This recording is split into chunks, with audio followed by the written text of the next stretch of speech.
बात करने के हमारे साथ हैं यूथ कांग्रेस के तत्कालीन अध्यक्ष एमएस बिट्टा, जिन पर हमला हुआ था और उसके लिए जिम्मेदार भुल्लर को बताया गया। दिल्ली शिरोमणि अकाली दल के अध्यक्ष मंजीत सिंह, पूर्व न्यायाधीश एमएस सोढ़ी, बीजेपी नेता सुधांशु मित्तल और गोरखपुर से कांग्रेस के नेता जगदंबिका पाल, आप लोगों का बहुत बहुत स्वागत है। मंजीत सिंह बिट्टा जी, इस बातचीत को आगे शुरू करें, बहस को आगे बढ़ाएं, लेकिन सबसे पहले हमारे दर्शकों के लिए जानना जरूरी है, आपके ऊपर हमला हुआ था और आप बाल बाल बचे थे।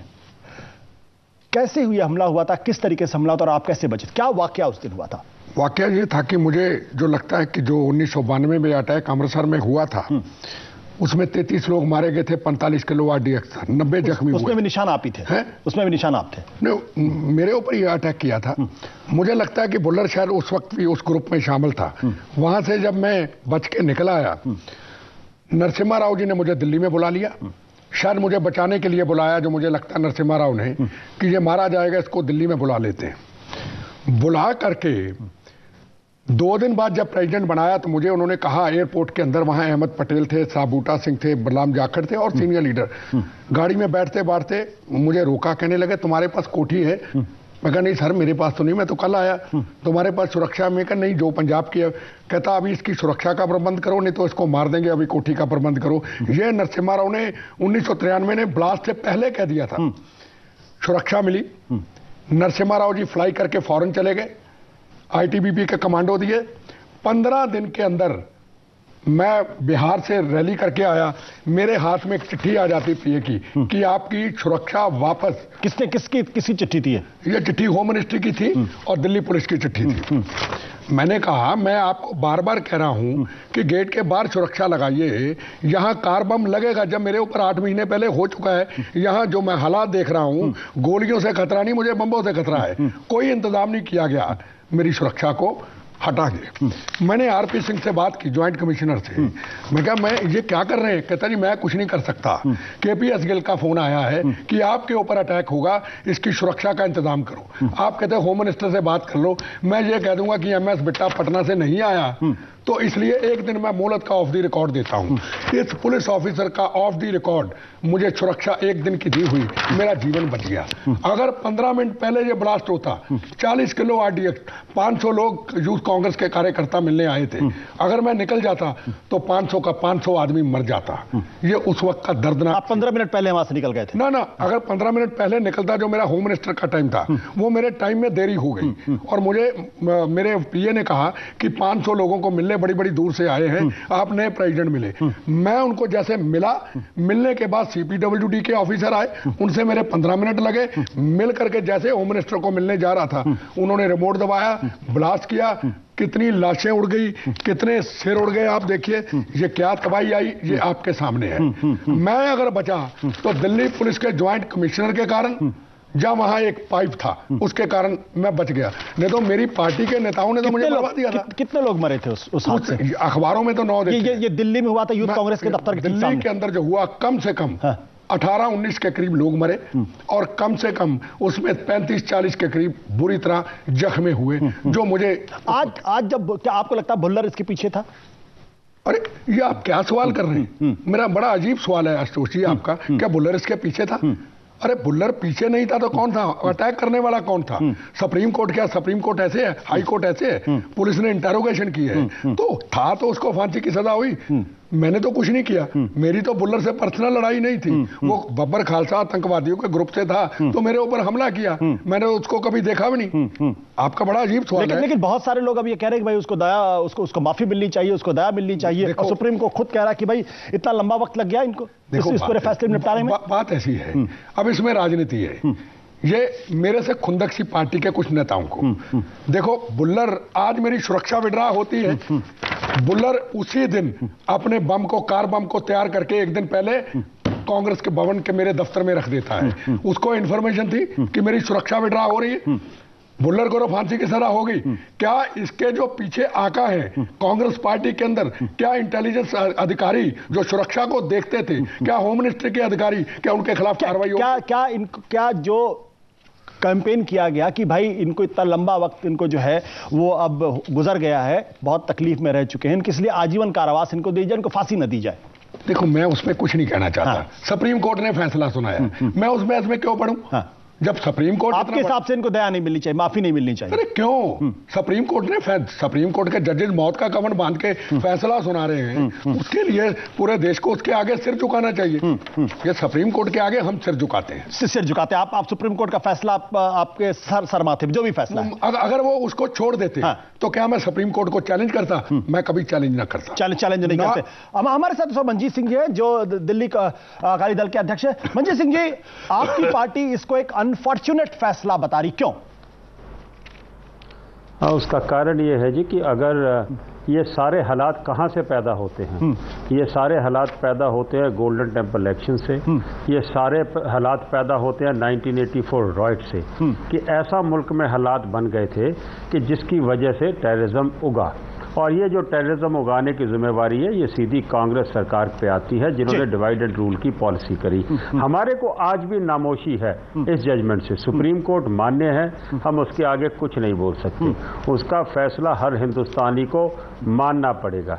लेकिन हमारे को ये तकलीफ जरूर है कि यहाँ पे हजारों सिखों का कत्ल हुआ 84 के अंदर। दिल्ली के अंदर हम कहते हैं 5000 से ज्यादा, सरकार कहती है 2733। मैं पूछना चाहता हूँ मनजीत सिंह जी, हमारे साथ हुआ। मनजीत सिंह जी, 84 का मसला अलग। मैं भुल्लर के मसले पर आपसे बात करना चाहता हूं। भुल्लर के मसले पर जब यह साबित हो गया कि आतंकवादी गतिविधियों में वो लिप्त थे, तो वैसे में अगर उनकी सजाए मौत की सजा बरकरार रखती है तो एसजीपीसी के लोग ये क्या कहते हैं कि ये मर्डर ऑफ लॉ है, ये इंसाफ का कत्ल है। आपकी पार्टी कहती है ये अनफॉर्चुनेट फैसला है। 84 का दंगा अलग है, उससे हमारी पूरी सहानुभूति है। उस मामले में जो भी इन्वॉल्व है उनको सजा मिलनी चाहिए, उनका आइडेंटिफिकेशन होना चाहिए।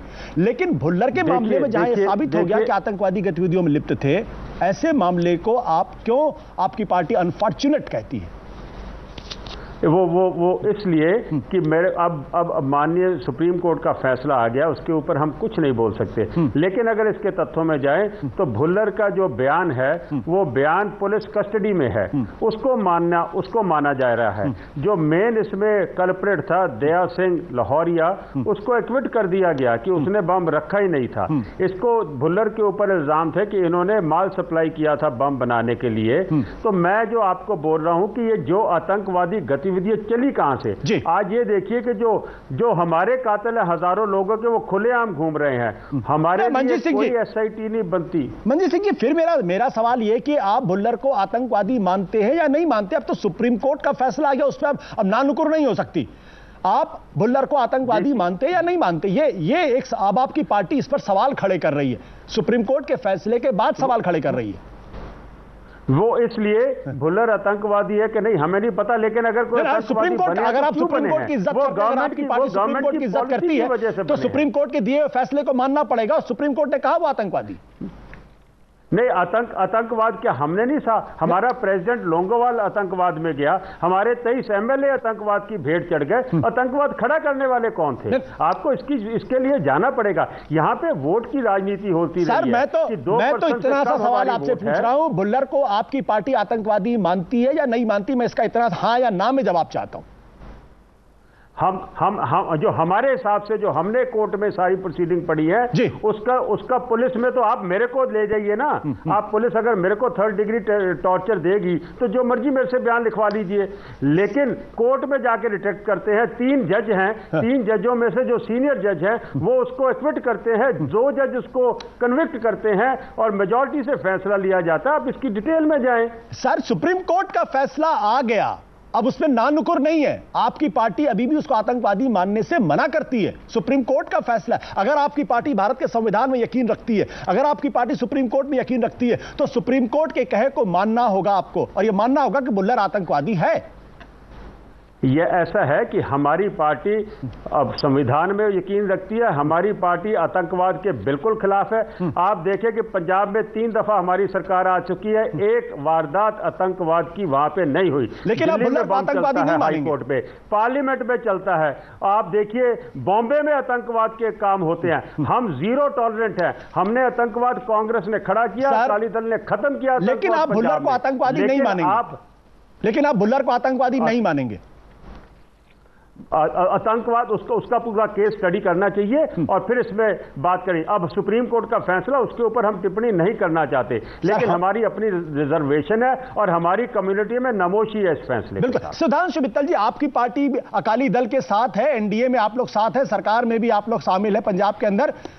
क्या आपको लगता है कि जो मंजीत सिंह कह रहे हैं, जो अकाली दल का स्टैंड है, जो एसजीपीसी का स्टैंड है, वही बीजेपी का स्टैंड है? क्या बीजेपी भी वही बात सोचती है?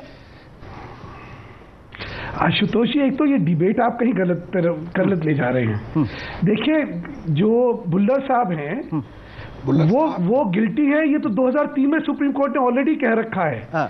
तो 2003 के बाद उनके ऊपर अपराध सिद्ध हो चुका है, ये विषय तो खत्म हो चुका है। बट ये तो अकाली दल नहीं मानती ना, आपकी सहयोगी पार्टी। ये नहीं था। एक सेकंड, अरे एक सेकंड आशुतोष जी, आज विषय क्या है? आज विषय ये है कि उसके बाद कांग्रेस ने उनकी माफी याचिका के ऊपर राजनीति करी। इतने लंबे अरसे तक वो याचिका जो है वो होम मिनिस्ट्री और राष्ट्रपति भवन में रह गई और उसके बाद रिजेक्ट हुई। उसके रिजेक्शन के भी 2 साल बाद आज ये निर्णय आया है।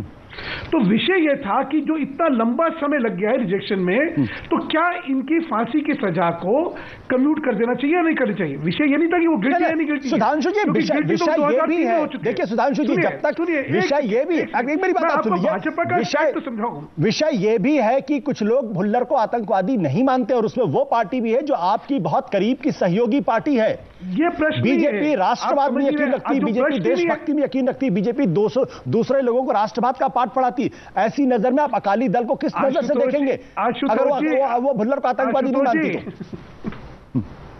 आशुतोष जी, जरा आपको मैं कैप्टन अमरिंदर सिंह का बयान पढ़ के सुना दूं? सुना दीजिए मुझे कैप्टन अमरिंदर सिंह से कोई लेना देना नहीं है। That Bullard should not be hanged as he has been in jail for 17 years while the life term is generally 14 years. अरे इस विषय पे सारे राजनीतिक दल जो राजनीति कर रहे हैं उसमें भाजपा ने एक बड़ा साफ स्पष्ट अपना वो मुद्दा रख रखा है कि सुप्रीम कोर्ट ने इस विषय में जो फैसला भी करा है हम उस फैसले के साथ है। हमारा मानना है कि आतंकवाद या अपने हाथ में जो भी कानून लेता है और गुनाहगार है उसके प्रति कोई राजनीति नहीं होनी चाहिए। हमारा जो है भाजपा का इसमें पक्ष बड़ा स्पष्ट पक्ष है। तो अकाली दल का जो स्टैंड है, आपका क्या कहना है? अकाली दल जो है एक राजनीतिक संगठन है, उनका अपना पक्ष है, उनका पक्ष उनके जो स्पोक्समैन वो बता रहे हैं। लेकिन मैं आपसे जो कह रहा हूं, आप 2003 के निर्णय को आज क्या चर्चा करें? जो चर्चा करने वाली बात है कि ये इतने दिन तक ये सुप्रीम कोर्ट नहीं देखे, सुप्रीम कोर्ट के सारे जजमेंट में ये विषय ही नहीं है।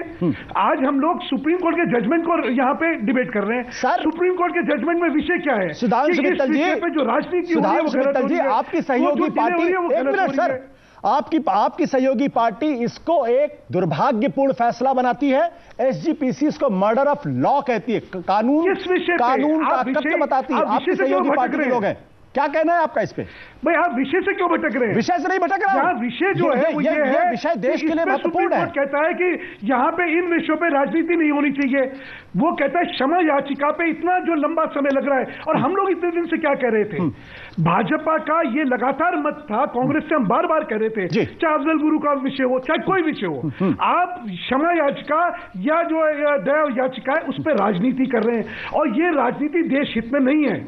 यानी यही तो स्टैंड है, यानी वही आज सुप्रीम कोर्ट ने उसको विंडिकेट करा है। यानी आपके मुताबिक अकाली दल राजनीति कर रही है जो देश के हित में नहीं है?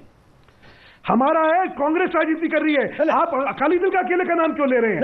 आपको अभी मैंने अमरिंदर सिंह का बयान पढ़ के सुनाया जो कांग्रेस के अभी तक अध्यक्ष थे। तो अगर कांग्रेस कह रहे हैं उनको फांसी अगर कांग्रेस राजनीति कर, क्या आप किसी को देखिए, आप गलत नहीं आशुतोष जी, आप इसमें राजनीति ना करिए। नहीं, कानून के विषय में आप क्या कर रहे हैं? आप इस समय राजनीति करें, राजनीति ना करिए। नहीं, देश में कानून की प्रभुत्व चलेगी या कुछ और चलेगा? अच्छा एक राजनेता होने के नाते मेरे ऊपर राजनीति का आरोप लगा रहे हैं। बहुत अच्छा, अगर आप मेरे इस सवाल का जवाब दे दीजिए आप। मेरे इस सवाल का जवाब दे दीजिए। अगर कांग्रेस को आप कहते हैं राजनीति कर रही है जो देश हित में नहीं है, तो अकाली दल के स्टैंड को क्या आप मानते हो राजनीति नहीं है? क्या वो देश हित में है? किस विषय में राजनीति कांग्रेस कर रही है? आपने सुना नहीं? अकाली दल पे बात करिए ना। क्षमा याचना और जो दया याचना राष्ट्रपति के पास पड़ी हुई है 13 साल तक, उसमें राजनीति हो रही है सर, उसमें धर्म देखा जा रहा है सर, उसमें आतंकवाद के मुद्दों पे आप बैठ के राजनीति कर रहे हैं सर, आप इस देश में कानून का मजाक उड़ा रहे हैं सर, और आप अकाली दल पे अपनी राय नहीं दे रहे हैं। में खड़ा करने की कोशिश कर रहे हैं। सुधांशु मित्तल जी, आप अकाली दल के स्टैंड पर राय नहीं दे रहे हैं। दोनों ना आप दोनों अकाली दल के स्टैंड पर राय नहीं दे रहे हैं। आप अगर अलग अलग तोलेंगे तो गलत है। नहीं, हमारा बड़ा सिंपल है। आप अकाली दल के स्टैंड पर राय नहीं दे रहे। कोई भी राजनीतिक संगठन हो सर, मैं आपको वही दे रहा हूं। सर, मैं पूरी विनम्रता के साथ, आशुतोष जी, एक मिनट, हमारी पार्टी अपनी है, हमारी पार्टी का अपना स्टैंड है। मैं पूरी विनम्रता के साथ, पूरी इज्जत के साथ एक बार फिर आपसे सवाल करता हूं। अकाली दल जो ये कह रही है कि ये दुर्भाग्यपूर्ण फैसला है, इस पर बीजेपी की राय क्या है? मैंने आपको पहले कांग्रेस का बतलाया, अमरिंदर सिंह का बयान बताया। मैं अकाली दल में पूछ रहा हूं, कांग्रेस की बात कर रहा हूं। आप अकेले में क्यों पूछ रहे हैं? आप दोनों विषयों पे राय पूछे, मैं बताता हूं। चलिए, कांग्रेस की राय नहीं करिए। कांग्रेस की राय मैं आपको बता देता हूं। बहुत राजनीति समझता हूं। कांग्रेस कह रही है we respect the judgment of the supreme court. Congress कह रही है we respect the judgment of the supreme court. Akali Dal कह रही है ये अनफॉर्चुनेट फैसला है। आपका क्या कहना है इस पे? मेरे को भी तो सुनाने दिए। 21 सितंबर का अमरिंदर सिंह का बयान, that Bullar should not be hanged as he has been in jail for 17 years by the life term is generally for 14 years। Agreed. अरे इस पे यही तो राजनीति ने देश को मरवाया है। तो ये मतलब जिनके हाथों में इस चीज का फैसला करने का हक था, उन्होंने फैसला नहीं लिया। सर, अकाली दल क्या कहा? सर, अकाली दल पे आपकी राय क्या है? मैं इतना जानना चाहता हूं। मेरी भाजपा की क्या राय है? अकाली दल का अपना स्टैंड है, भारतीय जनता पार्टी का अपना स्टैंड है। अकाली दल का हमारा और भाजपा का हमारा आपस में कॉमन मिनिमम प्रोग्राम है। उनकी सोच अलग हो सकती है, हमारी सोच अलग हो सकती है। बात यह है, मैं आपसे पूछना चाहता हूं कि माननीय सुप्रीम कोर्ट ने अगर SIT गुजरात दंगों में बनाई, 84 के दंगों में जहां 14,000 सिखों का कत्ल हुआ, आज तक क्यों नहीं SIT बनी? हमारे को तकलीफ है क्योंकि हमारी जो गिनती है वो 2% से कम है। उस पर हम आपके साथ हैं सर। मुल्क में जरूरत नहीं है। हमें इस चीज का अफसोस है कि हजारों लोग दिल्ली में सड़कों पे कत्ल कर दिए गए, आज तक उसका पूछने के लिए कोई तैयार नहीं है। लेकिन अगर कोई किसी सिख के ऊपर कोई मुकदमा चला है, उसको फांसी के तख्ते पे चढ़ा दो। सज्जन कुमार टाइटलर, भगत जैसे वो सड़कों पे घूमते रहे, जिनकी वजह से ये आतंकवाद आया, जिनकी वजह से ये सारी उनके बारे में आप कुछ पूछने को तैयार नहीं है। बिल्कुल। जगदम्बिका पाल जी, आप कुछ बोलना चाहिए। जगदम्बिका पाल जी, क्या आपकी पार्टी भी इस पूरे मसले पर राजनीति कर रही है? आपके नेता कहते हैं भाई बुल्लर को फांसी नहीं होनी चाहिए, आपकी पार्टी राजनीति कर रही? अब सुन लीजिए, मैंने इनको सुधांशु मित्तल जी को भी सुना, अकाली दल को भी सुना, सबको सुना। तो कृपया मुझे अगर आपने अवसर दिया है तो मुझे अपने प्रश्नों का उत्तर देने में दीजिए। एक बात लगातार आपने इतना समय सुधांशु मित्तल जी को दिया कि अकाली दल ने अगर इस फैसले पे, क्योंकि सवाल कोई ऐसे सामान्य फैसला नहीं है, सुप्रीम कोर्ट का एक फैसला हुआ, आज सवाल अकाली दल जो उस पर टिप्पणी कर रही है उससे यह प्रदर्शित हो रहा है कि क्या अकाली दल को भारत की न्यायपालिका में विश्वास है कि नहीं है, भारत के संविधान में उसको आस्था है कि नहीं है। अगर आज सर्वोच्च न्यायालय के फैसले के बाद अगर उसको कानून की हत्या माना जाए, उसको दुर्भाग्यपूर्ण माना जाए, भुल्लर को क्लीन चिट देने की बात की जाए, तो इससे साफ है कि वो अकाली दल को न्यायपालिका और भारत के संविधान में आस्था नहीं है। और अगर वो भारतीय जनता पार्टी की सहयोगी दल है, 2014 के चुनाव में जा रही है, भारतीय जनता पार्टी अपने को राष्ट्रभक्त पार्टी कहती है, देशभक्त पार्टी कहती है, पेट्रियोटिक पार्टी कहती, और उस सवाल को अगर आप सुधांशु जी से पूछें कि एक पार्टी जो संविधान को और सुप्रीम कोर्ट के फैसले को डिफाई कर रही है, क्या उसको अपने साथ लेके चुनाव लड़ेंगे? तो इससे साफ है कि ये दो पैरामीटर की बात करते हैं। बात कल अगर सुप्रीम कोर्ट ने फैसला किया हमारे जगदीश टाइटलर के लिए कि वो क्लोजर नहीं एक्सेप्ट होगी, मुकदमा फिर से सीबीआई को जांच करनी होगी, तो उस फैसले को हमने स्वीकार किया। और अगर आज सुप्रीम कोर्ट ने भुल्लर के मामले में उनको फांसी की सजा दी कि ये प्रक्रियात्मक देर हो सकती, 2005 में सुप्रीम कोर्ट में फैसला आ सकता था, वो 2010-11 में आया, इसमें सुप्रीम कोर्ट में देरी हुई, ये देरी हो सकती न्यायिक प्रक्रिया में, लेकिन ये आधार उनके फांसी से उनके उम्र कैद में नहीं हो सकती। ये बात बड़ी स्पष्ट तौर से कही। 9 लोग रायसीना में मारे गए, बिट्टा आज गवाह है आपके सामने बैठे हुए हैं जिनके ऊपर हमला हुआ, कई जवान मारे गए, कई यूथ कांग्रेस में मारे गए। अब अगर उस आज एक सुप्रीम कोर्ट के फैसले के बाद सुप्रीम कोर्ट ने फैसला किया, स्वाभाविक है कि आज वो आतंकवादी हैं और उस आतंकवादी को जिस तरीके से उसका राजनीतिकरण हो रहा है, मैं समझता हूं आज लेकिन मुझे भी सुन लेने दीजिए, मैं 20 मिनट से सुन रहा था। मैं समझता हूं कि जिस तरीके से अकाली दल इस फैसले को लेकर के इसका पूरा पॉलिटिसाइज कर रहा है, आशुतोष जी, ये देश के लिए बहुत दुर्भाग्यपूर्ण होगा और इस पर रोक लगनी चाहिए। सुप्रीम कोर्ट के फैसलों पे भी सवाल इस बात को लेकर आपकी पार्टी जो पंजाब के मुख्यमंत्री रह चुके हैं वो खुद कह रहे हैं कि भुल्लर को फांसी नहीं होनी चाहिए, आपकी पार्टी के लोग कह रहे हैं। देखिए तो सवाल आप पार्टी भी कर रही है, इसके बाद बहस कर रहे हैं। सवाल आज सुप्रीम कोर्ट ने अंतिम रूप से फैसला कर दिया। आज फैसले के बाद कांग्रेस पार्टी का स्टैंड क्या है, इस पे बहस हो रही है। आज ये नहीं हो रही कि किस समय अमरिंदर सिंह तो कभी अकाली दल में भी थे, तो अब कोई किस समय क्या बयान दिया है उस पर आपने ये डिबेट रखी है, या डिबेट इस पे रखी है कि क्या भुल्लर को मतलब आतंकवादी, उनको क्या फांसी से उम्र कैद या क्या उनको न्यायिक प्रक्रिया में देर हुई। तो आज आपने डिबेट सुप्रीम कोर्ट के फैसले के बाद रखी, तो आज उसमें अमरिंदर का बयान मैं समझता हूं कि कोई उसकी प्रासंगिकता ही नहीं है जो सुधांशु मित्तल जी पढ़ रहे हैं। वो केवल अपने भारतीय जनता पार्टी के स्टैंड को क्लियर नहीं करना चाहते। अकाली दल खुलेआम जिस तरीके से आज फैसले को डिफाई कर रही है सुप्रीम कोर्ट के, क्या भारतीय जनता पार्टी का अगर ये स्टैंड है तो पूरे देश के सामने मालूम हो जाएगा कि भारतीय जनता पार्टी को कभी न्यायपालिका में आस्था नहीं रह गई, क्योंकि अगर उनका घटक दल न्यायपालिका आप लोगों माफ करिएगा सर, हमारे साथ बहुत देर से सर माफ करिएगा, बहुत देर से हमारे साथ आर.एस. सोढी साहब जुड़े हुए हैं। मैं पूरी माफी के साथ सर मैं आपके पास नहीं आ पाया, बट सर आपने पूरी डिबेट को देखा, सुप्रीम कोर्ट की टिप्पणी भी आपने सुनी, क्या ये सही टिप्पणियां है? क्या जो चीज आप देख रहे हैं, क्या ये सही टिप्पणी है? क्या सुप्रीम कोर्ट अगर कहती है कि उनकी बीबी और बच्चों पर कोई रहम नहीं दिखाते आतंकवादी जो बेकसूर लोगों को मारते हैं, वही लोग सजा में देरी की दलील देकर दया याचिका दाखिल करते हैं, क्या इस पूरे मसले के पीछे एक सोची समझी रणनीति और राजनीति की गई? क्या सोंधी साहब, एक न्यायविद की हैसियत से देखिए, ये जो फैसला हुआ है आज जी, इस फैसले पर टिप्पणी तो करना जायज है जी। कई उसको एक नजरिया से देखेंगे, तो कोई दूसरी नजरिया से देखेगा, तो तीसरी नजरिया से देखेगा, और उसने क्योंकि रीजनिंग हुई है, रीजनिंग की चर्चा होती है जी।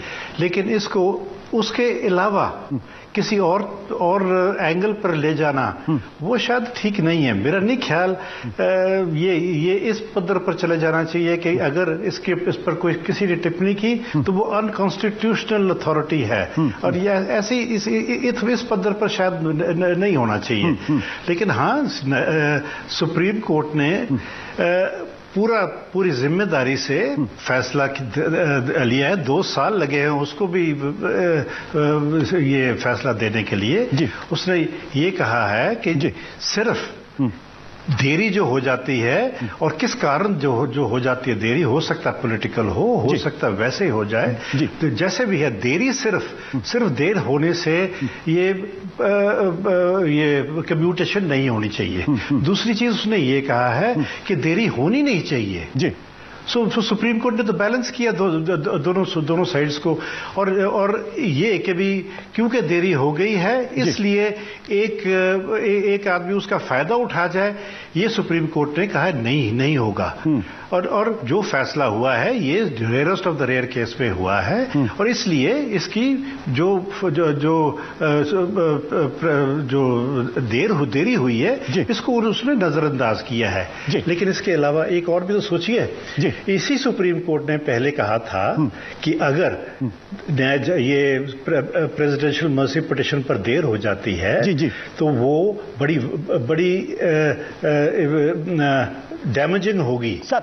और सोढी साहब जो बात आप कह रहे हैं, मेरे पास सुप्रीम कोर्ट का ऑर्डर की कॉपी है जिसमें उन्होंने लिखा, during this period immense pressure was brought upon the government in the form of representation made by various political and non political functionaries, organizations and several individuals from other countries. This appears to be one of the reasons why the file remained pending in the President's Secretariat and no effort was made for deciding petitioner's case. ये जो वाकया है कि जब एक बार अदालत से फैसला हो गया उसके बाद जो एक डिले करने की पूरी प्रक्रिया है, उसके पीछे की जो पूरी राजनीति है, क्या उसको आप सही मानते हैं? यही तो बात है। देखिए, सुप्रीम कोर्ट ने क्लैरिफाई किया है ना कि भी ये देरी क्यों हुई, किस कारण हुई, उसने क्लैरिफाई करके जस्टिफाई कर दिया और ये कहा कि भी ये कंसिडरेशंस नहीं होनी चाहिए आगे से जी, और ये नहीं कि भी जो हो गई है तो उसको नजरअंदाज कर दिया जाए। तो ये इसीलिए सुप्रीम कोर्ट का जो फैसला है, इसकी रीजनिंग देखिए इसके पीछे। हाँ, देखो, हर एक का अपना अंदाज होता है चीज कहने का, और पॉलिटिकल एम्बिशंस होती हैं, पॉलिटिकल एंगल्स होते हैं, किसने क्या फायदा उठाना है इसे। लेकिन मेरा तो सिर्फ कहना का ये है कि ये जुडिशियल ऑर्डर है, जुडिशियल ऑर्डर के पीछे एक जुडिशियल फाइंडिंग है और जुडिशियल रीजनिंग है। आप उसको अटैक कीजिए अगर करना चाहते हो, और इधर उधर बातें करने का क्या फायदा। बिल्कुल सही। आप जो बात ये पूरी कही गई कि इसके पीछे की पूरी राजनीति है, मनिंदरजीत सिंह बिट्टा जी, आपको क्या लगता है ये कौन लोग थे, इनका क्या वेस्टेड इंटरेस्ट था, क्यों राजनीति की गई, जिस पर सुप्रीम कोर्ट ने बाकायदा नाराजगी जाहिर की है? अब जगदम्बा पाल जी ने और सोढी साहब ने बड़े विस्तारपूर्वक तरीके से बातें की हैं। मुझे इसमें राजनीतिक नजर नहीं आई। जगदम्बा पाल जी किसी और चैनल में थे तो जहां क्रिटिसाइज तक किया, अब सही चले तो हम भी उनको कह रहे बिल्कुल ठीक बोले। सवाल है कि फांसी के मुद्दे के ऊपर राजनीति नहीं होनी चाहिए। जहां तो इस देश के अंदर एंटी टेररिस्ट मिलिट्री कोर्ट बना दो। ये रोज रोज जो हम पॉलिटिकल पार्टियों के लोग राजनीति करते हैं, राजीव गांधी के कातलों को फांसी हो गई तो तमिल वोट टूट जाएगा, अफजल को होगी तो कश्मीर टूट जाएगा, बुल्लर को होगी तो पंजाब टूट जाएगा। ये जो रोज की राजनीति तभी समाप्त होगी कि एंटी टेररिस्ट मिलिट्री कोर्ट बना दे। ना ये होम मिनिस्टर के पास फाइल जाए, ना लॉ मिनिस्टर के पास जाए, ना स्टेट गवर्नमेंट के पास जाए, और वो इसका सही फैसला करे जिसके ऊपर पॉलिटिकल प्रेशर ना हो, देश की जनता का समा खराब ना हो। और इसमें ही सबसे बड़ा फैसला यही लेना होगा। बार बार सुप्रीम कोर्ट का हम अपमान करते हैं, हम अपमान करना बंद करें। बिल्कुल।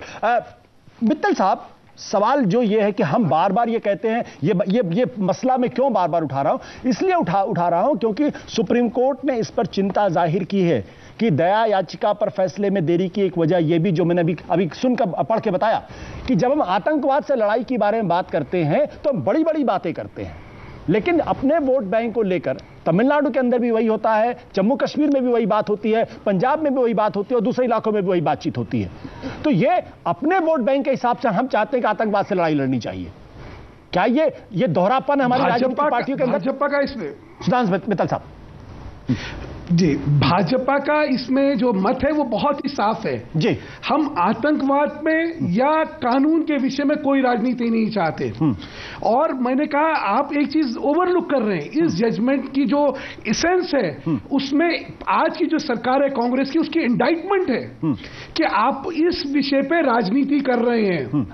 13 साल तक आप मर्सी पिटीशंस को दबा के रख रहे हैं, ऐसे कैसे काम चलेगा? और इस पे सिर्फ राजनीति हो रही, क्या हो रही है? कभी धर्म की राजनीति हो जाती है, कभी किसी इलाके की राजनीति हो जाती है, और खास तौर से आतंकवाद जैसे विषय पे अगर आप राजनीति करेंगे तो देश की कानून व्यवस्था का क्या होगा? वो कोई कानून था जेल से? भाई मैं भी तो बोल रहा हूँ। देखिए जगदम्बा जी, आप जब बोले थे मैंने कुछ नहीं कहा, अब मुझे बोलने दीजिए। अच्छा देखिए, अब आप आगे चलिए। और बड़े इन्होंने अभी तक क्या करा? अच्छा अभी ये कानून की दुहाई दे रहे थे, जगदम्बिका जी, सर मैं आपसे गुजारिश करूंगा। आप कह रहे हैं कि आतंकवाद, आपके मुंह से आतंकवाद के खिलाफ की बात करेंगे। आतंकवाद में आपने इंदिरा गांधी को गंवाया है। आशुतोष जी, जगदम्बिका जी एक मिनट। सुधांशु जी, आप इस तरीके की राजनीति मत करिए सर। जगदम्बिका जी, पहले उसके बाद आप बोल लीजिएगा कि आज अगर अकाली दल ये कह रहा है, मैं सारा क्लियर करूंगा, बोलने तो दीजिए। दुर्भाग्यपूर्ण कहते हैं अगर वो जगदम्बिका जी का कत्ल है तो आप क्या इनके साथ चलेंगे? अकाली दल के साथ मिलकर चुनाव लड़ेंगे? जगदम्बिका जी बोलने तो दीजिए, ये कैसे तरीका? आशुतोष जी, इस तरह कैसे विचार होंगे हमारे? सुधांशु जी, आप बोलिए please. Sudhanshu ji please. Jagdambika ji please शांत रहे सर, मेरी गुजारिश। आज सुधांशु जी, अभी आपने जगदम्बिका पाल जी को सुना, क्या कानून की दुहाई दे रहे हैं, क्या सुप्रीम कोर्ट के फैसले की दुहाई दे रहे हैं। अरे भाई, जब सुप्रीम कोर्ट शाहबानो वाले केस में करता है तो आप क्या करते हैं, आप कानून चेंज कर देते हैं। तो ये सब फालतू की दुहाई ना दीजिए। सबसे बड़ी बात यह कि कानून के विषय में राजनीति ना करिए, वो भी हल्की राजनीति, वो भी माइनॉरिटी अपीजमेंट की राजनीति क्यों कर रहे हैं भाई। इस देश में कानून की प्रभुसत्ता जो है वो चलनी चाहिए। आतंकवाद हो चाहे हिंसा हो, जो भी कानून का उल्लंघन करेगा देश में उसके खिलाफ एक्शन लिया जाएगा। उसकी कोई दुहाई, कोई माफी नहीं होनी चाहिए।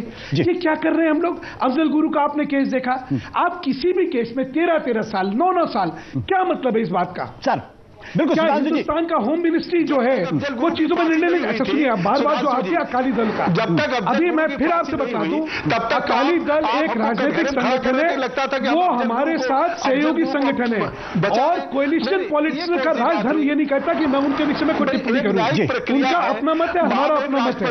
वो अपना मत बता रहे, हम अपना मत बता रहे हैं। सर आप लोग सर बहुत देर से मंजीत सिंह शांत बैठे हुए हैं। सर प्लीज मैं गुजारिश करूंगा आप लोगों को शांत होने के लिए। मंजीत सिंह जी, ये जो सवाल मैंने सुधांशु मित्तल जी से किया था कि हम आतंकवाद से लड़ने की दुहाई जरूर देते हैं, लेकिन अपने वोट बैंक के मद्देनजर हमारी लड़ाई कहीं ना कहीं कमजोर होती नजर आती है। हमको भुल्लर में अपना नजर आने लगता है, डीएमके को अपने वहां नजर आने लगता है, अफजल गुरु को जम्मू कश्मीर में नजर आने लगता है। ये कैसी लड़ाई है।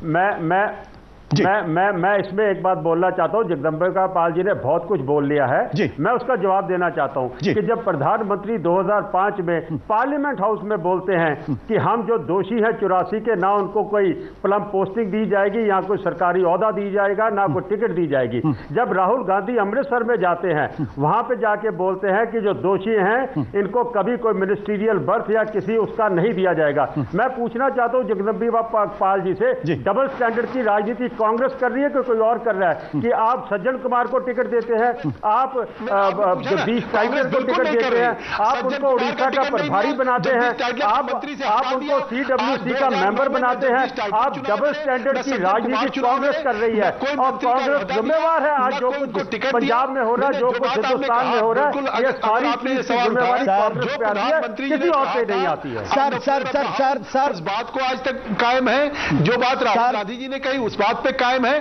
किसी को भी आज इन्वॉल्व है, अभी सजा नहीं हुई है, अभी न्यायिक प्रक्रिया में उनका दोष नहीं सिद्ध हुआ है, दोष कोई नहीं। इसके बावजूद भी मंत्रिमंडल से टाइटलर साहब आज नहीं है, मंत्रिमंडल से इस्तीफा दिया। आज आप उनको ब्लैक कैट Z+ सिक्योरिटी देते हैं, आप उनको इस राजनीति को यहीं पर रोकते हैं। सोडी साहब हमारे साथ है, बहुत देर से मुझसे बात नहीं कर पाए। सोडी साहब, इस सुप्रीम कोर्ट ने जो टिप्पणी की, उसमें एक महत्वपूर्ण सवाल उन्होंने यह भी खड़ा किया है कि भाई अजीब विडंबना है, वही लोग जो सजा में देरी की दलील देकर दया याचिका दाखिल करते, इधर कुछ लोग मानवाधिकारों के नाम पर आतंकवादियों के साथ खड़े हो जाते हैं।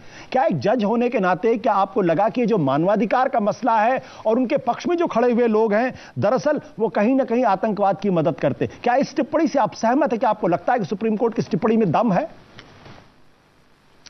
नहीं, देखिए, मानव अधिकार की जो लोग हैं उनका मुद्दा बिल्कुल साफ है। वो तो डेथ पेनल्टी के बरखिलाफ है। ये नहीं उसने किया क्या नहीं किया, जो वो डेथ पेनल्टी के बरखिलाफ है। और इस पर्टिकुलर केस के अंदर उन्होंने ये कहा था कि ये एक पेक्यूलियर केस है जिसमें एक सुप्रीम कोर्ट जज ने एक्विटल दे दी है इस आदमी को, और उसके बावजूद भी आप इसको सजा दे रहे हो, वो भी 18 साल के बाद। ये पैकेज था उनका, ये बिफोर द सुप्रीम कोर्ट, जो सुप्रीम कोर्ट ने Aahista Aahista point by point को रिप्लाई करके ये कहा कि भाई देखो, देरी भी हुई है और देरी एक्सप्लेन कर दी कि क्यों हुई है जी। और ये कह देना कि भी डेथ पेनल्टी नहीं दी जाएगी, ये कहाँ का असूल है? क्योंकि यहाँ इस मुल्क में डेथ पेनल्टी का देना जायज़ है। और ये कह देना कि जी आप लोग आतंकवाद को बढ़ावा दे रहे हो, ये तो मेरा ख्याल ये बात नहीं होती कि आतंकवाद को बढ़ावा देते हैं। उनके अपने मुद्दा है जी, मुद्दे के तहत उन्होंने अपना व्यू पॉइंट रखा है जो रिजेक्ट हो गया है। इससे ज्यादा उसको कह देना कि जी वो आतंकवादियों के साथ हैं या ऐसे वैसे है, वो मैं नहीं मानता। बट सर एक दूसरा सवाल इस बात को लेकर, जब कैपिटल पनिशमेंट की बात होती है, जब आतंकवाद के बारे में बात होती है, तो एक बड़ा सवाल जुडिशरी के सामने यह भी होता है कि आतंकवादियों को हम एक तबका आतंकवादी मानता है, दूसरा तबका मानता है कि भाई ये उनके हितों की रक्षा के लिए एक राजनीतिक लड़ाई लड़ रहे हैं। ऐसे मामलों में जब जुडिशरी के सामने फैसला करने का वक्त आता है, तो क्या यह डिलेमा भी उनके सामने होता है कि नहीं? मेरे हिसाब से ऐसा कोई डिलेमा नहीं होता जी। ये सिर्फ होता है उसने कानून की उल्लंघना की है कि नहीं की जी। ये नहीं देखा जाता कि वो सरदार है, हिंदू है, मुसलमान है, क्रिश्चियन है, ये नहीं देखा जाता और ना ही देखना चाहिए। ऐसी कानून की उल्लंघना हुई है, अगर उल्लंघना हुई है और तो किस पद्धर तक हुई है जी। ये रेयरेस्ट ऑफ द रेयर में आता है केस के नहीं आता। अगर आता है तो उसके कोई फर्क नहीं पड़ता, सिख है, हिंदू है, मुसलमान है, क्रिश्चियन, कोई फर्क नहीं पड़ता। वो फिर उतना ही दोषी है जिसको सजा मिलेगी जो सजा आपका कानून कहता है होनी चाहिए जी। और वो सजा फिर दी जाती है। इसमें तो सोचने का क्या मतलब होता है? बिल्कुल, आपके कहने का मतलब ये कि कानून का उल्लंघन अगर हुआ है तो वहां पे सजा मिलनी चाहिए, और मुझे लगता है कि यही बात राजनीतिक दलों को समझना चाहिए। हो सकता है किसी की किसी भी से भी सहानुभूति हो सकती है, लेकिन अगर देश के अंदर कानून है, लोकतंत्र है, संविधान है और उसका जो भी आदमी उल्लंघन करेगा उसके मुताबिक उसको सजा मिलेगी, ये एक महत्वपूर्ण सवाल है और इसको हमें समझना चाहिए। बहुत बहुत शुक्रिया हमारे तमाम मेहमानों की बातचीत शामिल होने के वक्त। छोटे से ब्रेक